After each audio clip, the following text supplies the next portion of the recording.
बिस्मिल्लाहिर्रहमानिर्रहीम।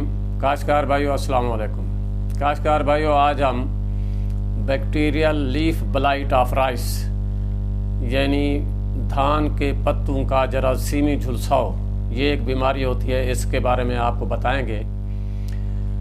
1976 से पहले ये बीमारी पाकिस्तान में नहीं पाई जाती थी। फिर एक बासमती वैरायटी जो मजबूरन अप्रूव करनी पड़ी 385 बासमती 385, जो पैदावार के लिहाज से अच्छी थी, लेकिन इस बीमारी के ख़िलाफ़ उसकी क़ुव्वत मुदाफ़ियत जो थी वो बहुत कम थी, जिसकी वजह से ये बीमारी फिर फैल गई और अब ये बीमारी धान की एक अहम बीमारी बन चुकी है। अब ये सब अक़साम पर यानी मोटी अक़साम पर भी और फ़ाइन अक़साम पर भी हमला आवर होती है। इस बीमारी की वजह से हमारी बहुत सारी जो फसल है उसका नुकसान हो जाता है। अब इस बीमारी के फैलाव के कौन से तरीके हैं, किस तरह फैलती है, तो ये बीमारी काश्तकार भाइयों, सबसे पहले तो हमारी फसल में आप जानते हैं कुदरती तौर पर फसल के जो पत्ते होते हैं इनमें स्टोमेटा होते हैं, सुराख होते हैं, या इनके ज़रिए फैलती है, या फिर जब हम पनीरी उखाड़ रहे होते हैं उसकी जड़ें ज़ख्मी हो जाती हैं या पौधे ज़ख्मी हो जाते हैं, टूट फूट का शिकार होते हैं, उनके ज़रिए भी फैलती है। अगर बारिश या तेज़ हवा हो, ये फिर भी एक खेत से दूसरे खेत में चली जाती है। और इसी तरह अगर टेम्परेचर जो है वो 25 से 35 डिग्री सेंटीग्रेड तक हो तो ये टेम्परेचर भी इस बीमारी को फैलने में मदद देता है। खाद, ख़ास तौर पर यूरिया खाद का बेजा और बेतहाशा इस्तेमाल जो है इस बीमारी को फैलाने में मदद करता है। अब काश्तकार भाइयों आते हैं कि इस बीमारी की अलामात क्या हैं, कि हमें किस तरह पता चलेगा कि ये बीमारी हमला आवर हो गई है। ये बीमारी तकरीबन हर उम्र की फसल पर हमला आवर हो सकती है।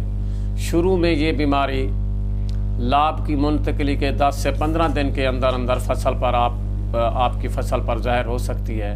सबसे पहले फसल के जो पत्ते हैं, पत्ते की जो नोक है वो खुश्क हो गई, और उसके बाद ये खुश्क पत्ता, ये जो पत्ते का खुश्क होना है, ये नीचे तक चला आएगा, और इस तरह तमाम का तमाम पौधा जो है वो मुरझा जाता है और मर जाता है। काश्तकार भाइयों, अमूमन जब ये बीमारी गोब की हालत में फसल पर ज़ाहिर होती है तो वहाँ बहुत ज़्यादा नुकसान करती है, क्योंकि जब फसल गोब पे होती है तो रिप्रोडक्टिव ग्रोथ पर होती है।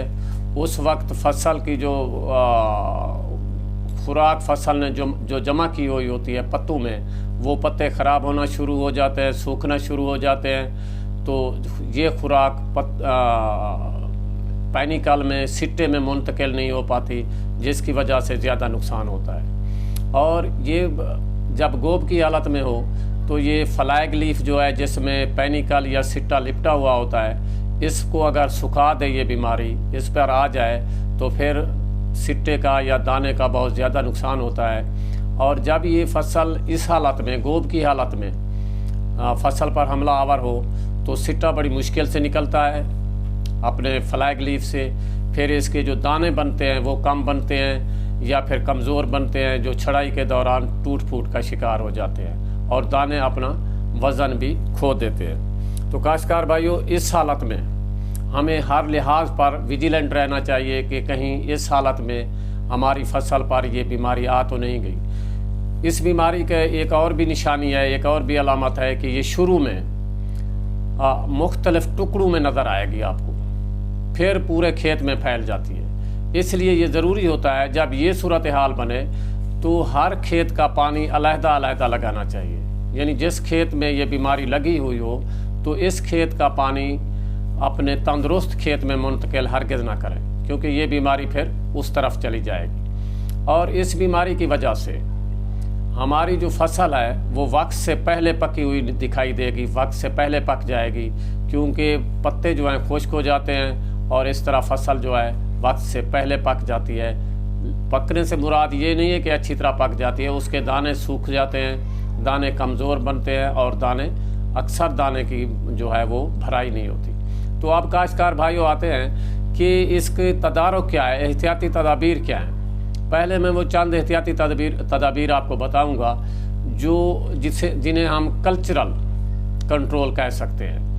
یعنی جب ہم پنیری کو منتقل کریں تو پنیری 30 سے 35 دن کی عمر کی ہو، اس سے زیادہ یا کم عمر کی پنیری نہ ہو۔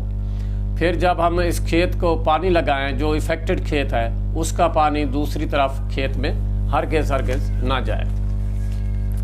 اس کے علاوہ کاشتکار بھائیوں، نائٹروجن کا جو استعمال ہے وہ پوری جانچ کر کے ہی کرنا چاہیے، بے تحاشا نائٹروجن استعمال نہیں کرنی چاہیے۔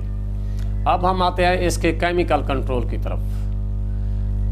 اگر یہ بیماری، ایک بات یاد رکھیے کہ 2 چیزیں ہوتی ہیں، ایک فصل کو کیڑا لگتا ہے، دوسرا بیماری ہوتی ہے۔ کیڑے کو ہم دیکھ کر سپرے کرتے ہیں، اس کی ETL لیول دیکھ کر ہی سپرے کرنا ہوتا ہے، لیکن جو بیماری ہوتی ہے اس کو پچھلے سال کے تجربے کی بنا پر سپرے کیا جاتا ہے۔ اگر بیماری آ جائے پھر سپرے کریں تو وہ کنٹرول نہیں ملتا جو ہمیں ملنا چاہیے۔ اس لیے ہمیں چاہیے کہ اس وقت جب ہماری فصل گوب کی حالت میں ہو، بے شک بیماری آپ کو نظر نہیں آتی، تو اس وقت کوئی کاپر بیسڈ سپرے آپ کر دیں تو انشاءاللہ آپ کی جو فصل ہے وہ بیماری سے بچ جائے گی۔ کاپر بیسڈ جو زہریں ہیں، مثلا کاپر آکسی کلورائڈ 500 گرام فی ایکڑ آپ سپرے کر دیں، یا کاپر ہائیڈرو آکسائڈ 300 سے 500 گرام فی ایکڑ آپ سپرے کر دیں، انشاءاللہ آپ کی فصل اس بیماری سے محفوظ رہے گی۔ اس کے علاوہ ایک اور سستا سا علاج ہے جو آپ اپنے گھر میں بنا سکتے ہیں، جسے بولڈو مکسچر کہتے ہیں۔ اس کی جو پرسنٹیج ہے، جو تناسب ہے، اسے ہم 1:100 کہتے ہیں۔ تو یہ بولڈو مکسچر بنانے کا کیا طریقہ ہے، یہ انشاءاللہ میں 1-2 دن میں آپ کو اس کا طریقہ بتاؤں گا۔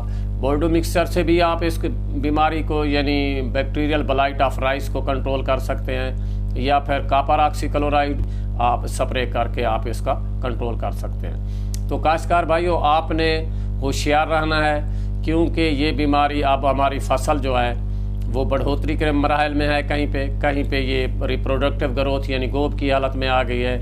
جہاں بھی اس بیماری کی آپ کو علامات نظر آئیں تو آپ نے فوراً سے ہی پہلے آپ نے سپرے شروع کر دینی ہے، بلکہ ان کی علامات دیکھے بغیر ہی آپ نے سپرے شروع کر دینا ہے۔ تو کاشتکار بھائیوں، یہ باتیں آپ سے شیئر کرنی تھی۔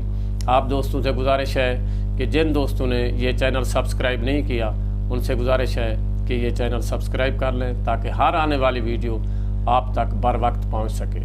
اس دعا کے ساتھ کہ اللہ تعالیٰ آپ کو اپنی حفظ و امان میں رکھے، اجازت چاہوں گا۔ خدا حافظ۔